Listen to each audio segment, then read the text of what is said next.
Anies Baswedan menurut Profesor Romli sudah melanggar undang-undang penyalahgunaan wewenang.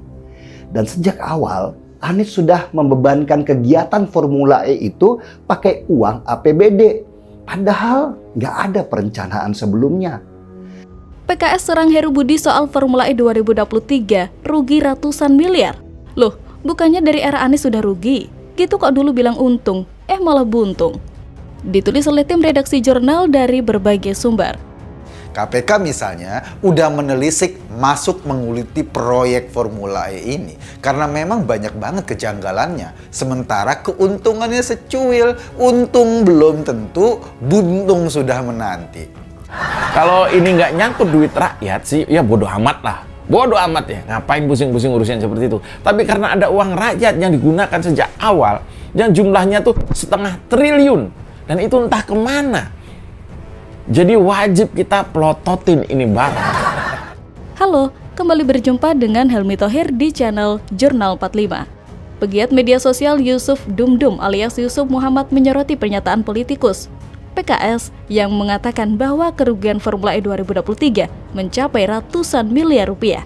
Yusuf pun menyindir dengan melontarkan pertanyaan terkait Formula E yang diklaim rugi. Bahkan, Yusuf menyinggung jika PKS salah data karena mengatakan Formula E rugi mencapai ratusan miliar.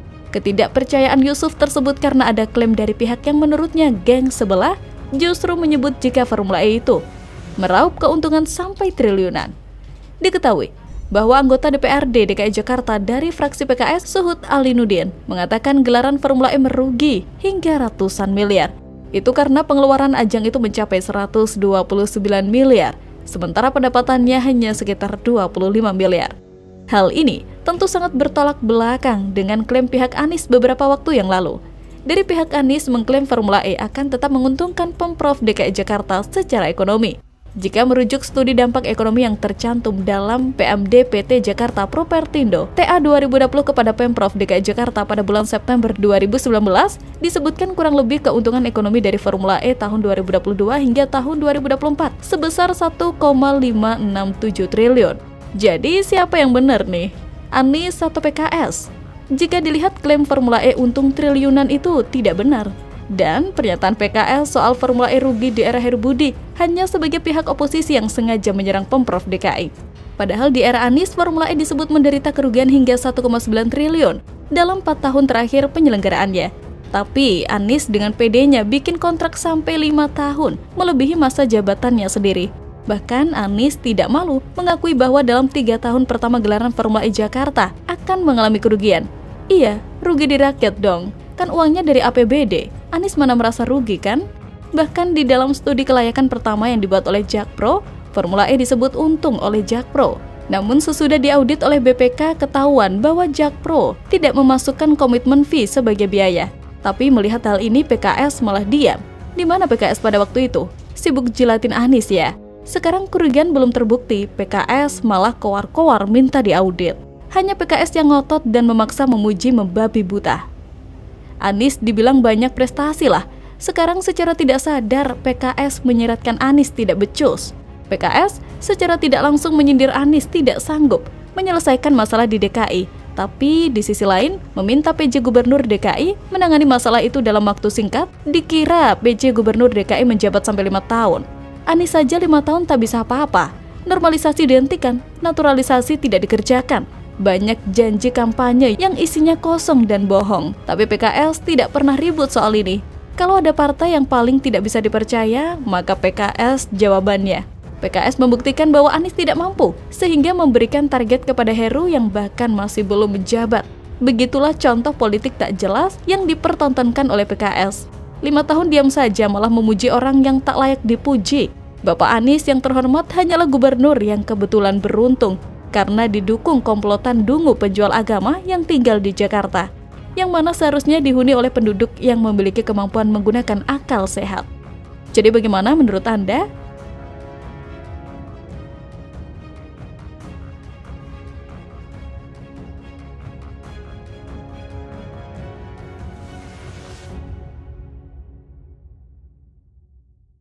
Ini menarik karena dalam survei yang dilakukan Ipsos di bulan lalu, Ganjar Pranowo kalah dengan Prabowo Subianto, dan hari ini Ganjar Pranowo rebound naik menjadi bakal calon presiden yang paling unggul. Anies Baswedan mendapat 22,67%, sementara Ganjar Pranowo mendapat 40,12% dan Prabowo Subianto 37,21%. Elektabilitas Ganjar makin kokoh di puncak, Prabowo makin melorot, Anies Baswedan pun makin nyongsep, oligarki makin pusing. Ditulis oleh tim redaksi jurnal, dikutip dari berbagai sumber. Dalam simulasi 3 nama bakal calon presiden menunjukkan elektabilitas Ganjar Pranowo menduduki paling puncak dengan angka 35,2%. Ya, hal ini tentu menjadikan semangat bagi para pendukung Ganjar Pranowo. Nah, sedangkan elektabilitas Prabowo Subianto dan Anies Baswedan masing-masing berada di angka 33,2% dan 23,9%. Ya, seperti biasalah, elektabilitas Anies Baswedan ini selalu berada di posisi paling bawah. Halo, kembali lagi dengan saya Indra Caniago di channel Jurnal 45. Lembaga riset internasional Ipsos Public Affairs merilis hasil elektabilitas 3 nama calon presiden atau capres di Pilpres 2024. Hasilnya, mantan Gubernur Jawa Tengah Ganjar Pranowo unggul dalam survei ini. Survei dirilis Rabu 6 September 2023 melalui YouTube channel Ipsos Indonesia. 3 nama kandidat yang disurvei adalah Ganjar Pranowo, Ketum Partai Gerindra Prabowo Subianto, mantan Gubernur DKI Jakarta Anies Baswedan. Dengan rincian, Ganjar Pranowo memiliki elektabilitas 40,12%, Prabowo Subianto 37,21%, sedangkan Anies Baswedan 22,67%. Survei dilakukan pada 22 sampai 27 Agustus 2023 di 24 provinsi di Indonesia. Responden survei sebanyak 1.200. Survei dilakukan dengan wawancara tatap muka dengan aplikasi Ipsos eField yang merupakan sistem komputer assist personal interviews atau CAPI yang merupakan standar global Ipsos dalam melakukan interview tatap muka. Metode survei multi-stage random sampling, margin of error survei plus minus 2,83% dengan tingkat kepercayaan 95%.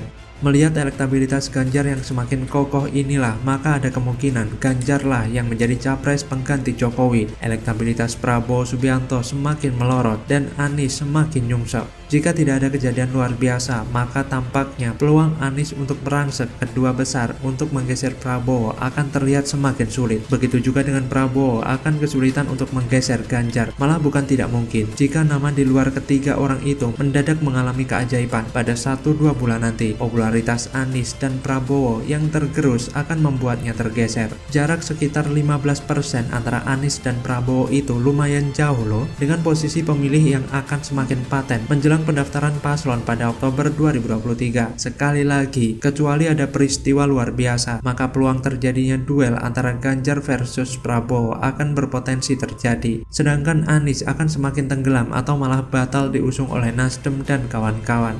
Masa iya, kalau misalnya elektabilitasnya hanya di kisaran 15%, butuh turun 5% saja, Surya Paloh akan nekat tetap mengusung Anies. Setelah banyak pengeluaran yang sudah dihabiskan buat mengenalkan Anies ke banyak daerah, tapi malah elektabilitasnya gak hanya mentok, tapi malah semakin turun, kan malah bikin nyesek. Rekam jejak Prabowo dan Anies juga sama soal kedekatannya dengan kelompok radikal. Paham radikal memang bisa dilakukan oleh siapapun, termasuk para politisi maupun pejabat-pejabat tinggi negeri ini. Barangkali saja sebagian besar rakyat Indonesia sudah tahu siapa saja yang kiranya pernah menjadi bagian dari aliran radikal. Track record memang tak akan pernah hilang. Bagi yang masih belum percaya akan fakta tersebut, publik diperbolehkan untuk mengulik-ulik mengenai keterkaitan dua sahabat yang dahulunya solid itu dengan ormas radikal. Dengan begitu, masyarakat akan tahu seberapa dekat hubungan Prabowo Anies dengan kelompok tersebut. Sebagai bukti agar tidak dinilai mengada-ngada, apakah masyarakat masih ingat siapa pendukung di belakang Anies kala maju Pilgub DKI 2017 lalu? Selain didorong Prabowo, nyatanya Anies juga mendapatkan support system dari mereka yang sering disebut dengan FPI, HTI, dan kawan-kawannya. Akhirnya, melihat survei di atas, kita tunggu saja bagaimana reaksi para kader Koalisi Perubahan, para buzzer Anies, dan pendukung fanatik Anies dan Prabowo akan bereaksi seperti apa. Dugaan saya, jurus kalap dengan menebar hoax atau berita basi yang sebenarnya sudah terbantahkan, atau soal isu negatif Ganjar akan mulai digencarkan buat menarik turun elektabilitas Ganjar yang mereka yakini akan menaikkan elektabilitas Anies dan Prabowo. Lantas bagaimana kalau menurut Anda?